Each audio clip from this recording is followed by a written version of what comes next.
આજે મુખ્યમંત્રી ભૂપેન્દ્ર પટેલે સુરતની મુલાકાત દરમિયાન માર્કેટયાર્ડનું લોકાર્પણ અને વિકાસ કાર્યોનો શુભારંભ કર્યો। પ્રથમ માળે નિર્મિત માર્કેટયાર્ડથી ટ્રાફિક વ્યવસ્થામાં સુધારો થશે, સ્વચ્છતા, પાર્કિંગ અને સુવ્યવસ્થિત વેચાણમાં સહાય મળશે। આજે મુખ્યમંત્રી ભૂપેન્દ્ર પટેલે સુરતની મુલાકાત દરમિયાન માર્કેટયાર્ડનું લોકાર્પણ અને વિકાસ કાર્યોનો શુભારંભ કર્યો। પ્રથમ માળે નિર્મિત માર્કેટયાર્ડની ટ્રાફિક વ્યવસ્થામાં સુધારો, સ્વચ્છતા, પાર્કિંગ અને સુવ્યવસ્થિત વેચાણમાં સહાય મળશે। કૃષિ અને વેપાર ક્ષેત્રને મજબૂત બનાવતી આ પહેલને મહત્વપૂર્ણ ગણાવી છે।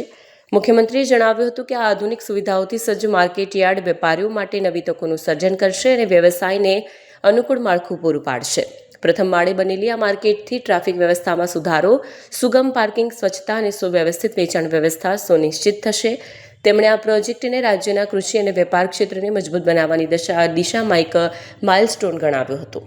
કાર્યક્રમમાં કેબિનેટ મંત્રી જીતુ વાઘાણી અને નાણામંત્રી કનુ દેસાઈ પણ હાજર રહ્યા હતા। કેમેરામેન હકીમ શેખ સાથે વસીમ હાસમીનો રિપોર્ટ, આઝાદ ન્યૂઝ, સુરત। આપણે પણ ખેતીને વેલ્યુ એડિશન દ્વારા વધુ નફાકારક બનાવવા માટે agro and fruit processing chain વિકસાવી રહ્યા છીએ। ક્લસ્ટર આધારિત ઉદ્યોગ સ્થાપવાના અભિગમ સાથે કેરી, શાકભાજી, લસણ વગેરે માટે સ્પેશિયલ એગ્રી એક્સપોર્ટ ઝોન પણ વિકસાવ્યો છે। दूध उत्पादन सहित एग्री एलाइड सेक्टરમાં પણ ગુજરાત મહત્વની ભૂમિકા ભજવી રહ્યું છે। આજે એપીએમસી સુરત દ્વારા ફૂડ પ્રોસેસિંગ પ્લાન્ટ મારફતે દક્ષિણ ગુજરાતના ખેડૂતોના પાકોના ભાવ સારા મળી રહે તે માટે વેલ્યુ એડિશન સેન્ટર તૈયાર થયું છે। આ સેન્ટરથી હમણાં ચેરમેન શ્રી જેમ જણાવતા તેમ દક્ષિણ ગુજરાતના ખેડૂતોની કેરી, ચીકુ જેવા ફળો ખરીદીને તેનો પલ્પ બનાવીને Russia, Korea, Japan, Canada, America જેવા દેશોમાં નિકાસ કરવાથી ખેડૂતોને વધુ મૂલ્ય મળી રહ્યું છે। આ ઉપરાંત mango juice, jam, lychee juice, tomato ketchup, tomato puree, અથાણા સહિતના અન્ય ઉત્પાદનો પણ સુરત, તાપી જિલ્લા તેમજ સુમુલ પાર્લર કૃષિ બોર્ડ ખાતે વેચાય છે। તેને વધુ પણ વેગ મળી રહ્યો છે। વડાપ્રધાનશ્રીએ ડિજિટલ અને ઇન્ફ્રાસ્ટ્રક્ચર સુધારણાથી ખેતીમાં ઉત્પાદન વધારવા અને ખેડૂતોને વધુ માર્કેટ એક્સેસ તથા ટેકનોલોજીનો સપોર્ટ મળે તે માટે હંમેશા પ્રયત્ન કર્યો છે।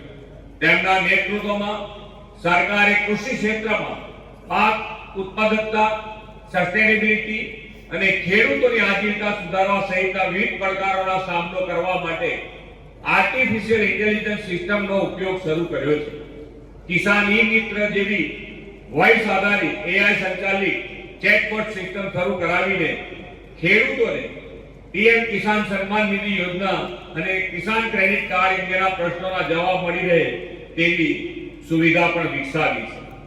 અસાધારણ કમોસમી વરસાદમાં નુકસાનગ્રસ્ત ખેડૂતોને 10,000 કરોડની માતબર કૃષિ સહાય પેકેજ આપીને સરકાર તેમની પડખે ઉભા રહેવાનો પ્રયત્ન કર્યો છે। પરંતુ ક્લાઇમેટ ચેન્જના કારણે ખેડૂતોના ઉત્પાદનના નુકસાન આગોતરી રીતે પહોંચી વળવા માટે એઆઈ આધારિત સિસ્ટમ ડેવલપ કરવામાં આવી રહી છે। વડાપ્રધાનશ્રીએ બેક ટુ બેઝિકના મંત્ર સાથે ક્લાઇમેટ ચેન્જ સામે લડવાના અનેક ઉપાયો આપણને આપ્યા છે। તેમણે વિકસિત ભારત 2047નું જે લક્ષ્ય રાખ્યું છે તેમાં પણ તેમણે દેશમાં રાસાયણિક ખાતર મુક્ત પ્રાકૃતિક ખેતીની પ્રેરણા આપણને આપી છે। રાસાયણિક ખાતરથી થતી ખેતી શોર્ટ ટર્મ ગેઇન, ટૂંકા ગાળાના ફાયદા આપે, પરંતુ જમીન અને માનવીના સ્વાસ્થ્ય હેલ્થ માટે નુકસાન કરતા છે। પ્રાકૃતિક ખેતી પર્યાવરણની પણ રક્ષા કરે, જમીન અને આપણી પ્રાણી પ્રદૂષિત થતા નથી। લોકો હવે હેલ્થ કોન્શિયસ થયા છે। યોગ, પ્રાણાયામ, જાડા ધાન, મિલેટનો ઉપયોગ અને પ્રાકૃતિક ખેતીના ઉત્પાદનો તરફ દિવસે ને દિવસે વધુ લોકો વળતા થયા છે। નેચરલ ફાર્મિંગ કરતા ખેડૂતોની આવકમાં વધારો થઈ રહ્યો છે અને રોજગારીનું એક નવું ક્ષેત્ર ઊભું થયું છે। પ્રાકૃતિક ખેતી સાથે સ્વદેશી ઉત્પાદનોનો તો આજે દેશમાં પણ માંગ વધી રહી છે। આપણે સૌ પણ સ્વદેશી આત્મનિર્ભર ગુજરાત માટેના સંવાહક વિકસિત ગુજરાતથી વિકસિત ભારતમાં યોગદાન આપતા રહેશો એવા વિશ્વાસ સાથે વિરમું છું। ભારત માતા કી જય, વંદે માતરમ, જય જય ગરવી।